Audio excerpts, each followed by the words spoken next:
5, 4, 3, 2, 1.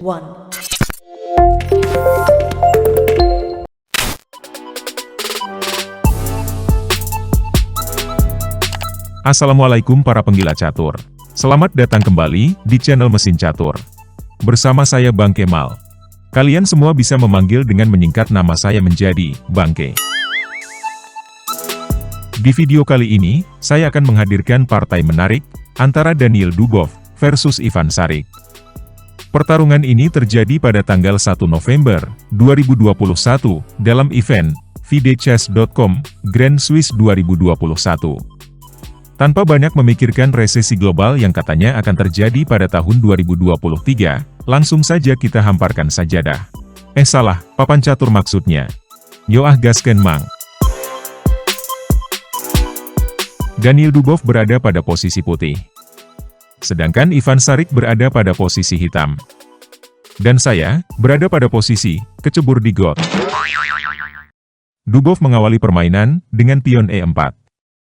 Dan Šarić menyusul, pion C5. Kuda F3. Pion D6.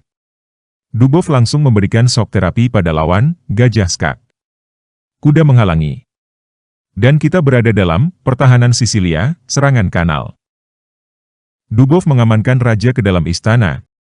Dibalas pion usir gajah. Buat para pecatur pemalu, salah, maksudnya pecatur pemula. Jika kita berada dalam posisi seperti ini, jangan coba-coba membawa gajah ke 4.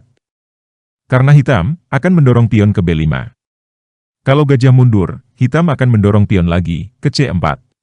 Dan gajah pun, akan terjebak dalam dosa besar.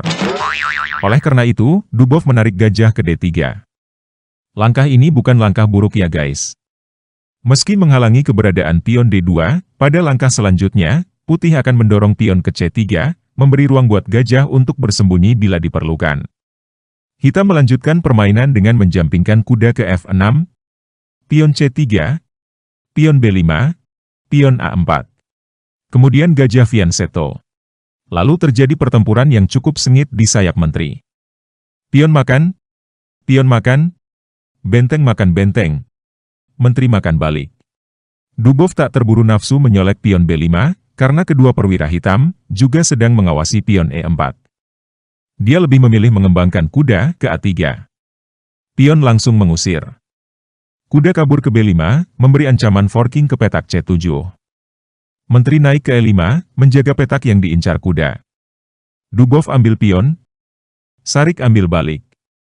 Gajah C4, mencoba menusuk pertahanan lawan dari jarak jauh, dan meninggalkan penjagaan pada E4. Kuda langsung mengunyah bocah ingusan, yang ditinggal oleh atasannya. Pion langsung mengusir kuda. Pada posisi ini, jika hitam menyelamatkan kuda ke F6, putih akan membawa benteng ke lajur yang ditempati raja hitam.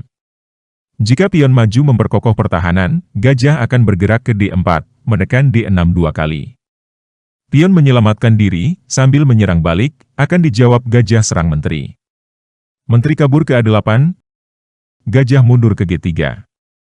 Memberi ruang untuk sahabatnya kuda, melakukan forking. Menteri balik lagi, kuda serang raja. Skak.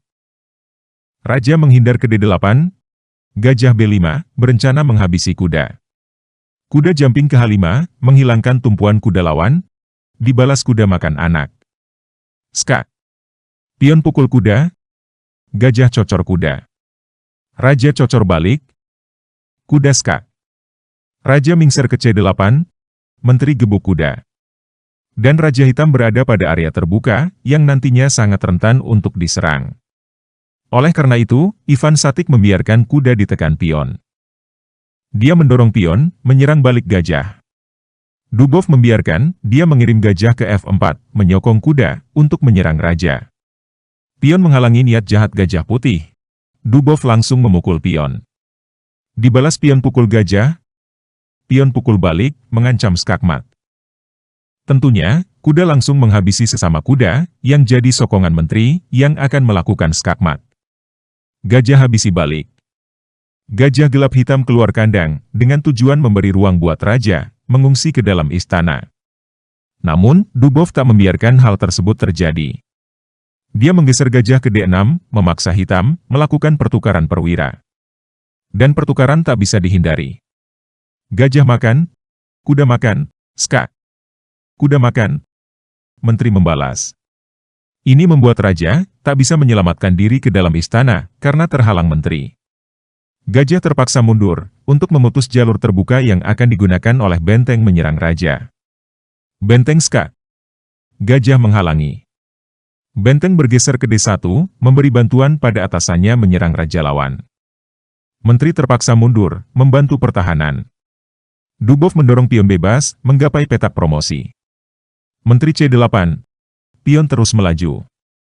Hitam membuka tembok pertahanan, untuk memberi nafas pada benteng, yang tak bisa bergerak, karena terhalang rajanya sendiri. Benteng putih E1, memaku gajah.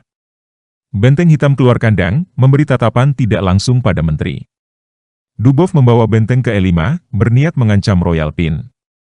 Ivan Sarik tak tinggal diam, dia menggeser menteri ke D8, menyederhanakan permainan, mengingat dia sudah unggul 1 perwira. Tentunya Dubov tak ingin itu terjadi, dia mengambil pion gratisan. Kalau menteri hendak menyerang raja, mudah saja, benteng turun ke bawah menghalangi. Oleh karenanya, menteri membidik benteng. Menteri melindungi anak buahnya. Sarik kembali mengajak peraduan menteri. Menteri mundur ke C3. Menteri balik lagi. Pion maju ke B4. Raja E7. Pion B5, memperkokoh sahabatnya. Benteng mundur. Menteri G3, mengancam discover skak. Benteng meluncur ke D8. Jika pada posisi ini, Dubov memaksa melakukan discover skak, raja akan makan benteng. Menteri makan menteri, akan diakhiri dengan benteng skakmat. Oleh karenanya, Dubov membuka ruang buat raja menghindar dari ancaman skakmat, pion H4 dimainkan. Raja mundur ke F8. Komputer membaca, ini adalah sebuah langkah blunder. Komputer menyarankan, benteng menyerang raja. Skak. Raja lari ke H2. Raja mundur ke D8. Menteri hajar pion. Raja mencari aman ke C8. Menteri serang raja. Skak. Benteng mundur, mengancam balik. Menteri G7. Benteng serang benteng. Benteng putih tak bisa bergerak, karena sedang terpaku menteri. Mau tidak mau, menteri kembali melakukan skak. Benteng mundur lagi, menteri G7. Benteng menyerang benteng lagi. Menteri kembali skak, benteng menutup lagi. Dan skak abadi pun tercipta. Hitam memaksakan remis, terhindar dari kekalahan. Dubov langsung memanfaatkan kesalahan yang dilakukan lawannya. Kini dia berani menghabisi gajah dengan benteng. Menteri gebuk menteri, pion gebuk balik. Benteng dihajar bocah ingusan. Di sini kita lihat, Daniel Dubov mengorbankan benteng, dan terlihat hitam unggul materi. Namun, bocah ingusan langsung ancam benteng. Sarik tidak menyelamatkan benteng, dia lebih memilih menggeser raja ke E7. Karena dia tahu, jika benteng diselamatkan, 2 pion bebas putih, pasti akan naik jabatan. Pion makan benteng, sambil promosi. Raja makan balik. Raja F2. Raja C7. Raja E3. Raja B6. Raja putih D4. Raja hitam makan anak. Lalu Raja E5. Dan pada langkah ini, hitam mengibarkan bendera kuning, karena Raja hitam terlalu jauh dari anak buahnya. Hingga sulit untuk diselamatkan dari Raja Putih yang siap memangsa bocah ingusan sampai ke akar-akarnya. Demikianlah akhir dari pertarungan pengorbanan brutal, yang diperagakan oleh si pemuda brutal Daniel Dubov. Sampai jumpa pada partai ganas lainnya. Klik tombol like jika kalian menyukai video ini. Jika tidak suka, cobalah untuk menyukai. Karena suka itu lebih menyenangkan daripada membenci.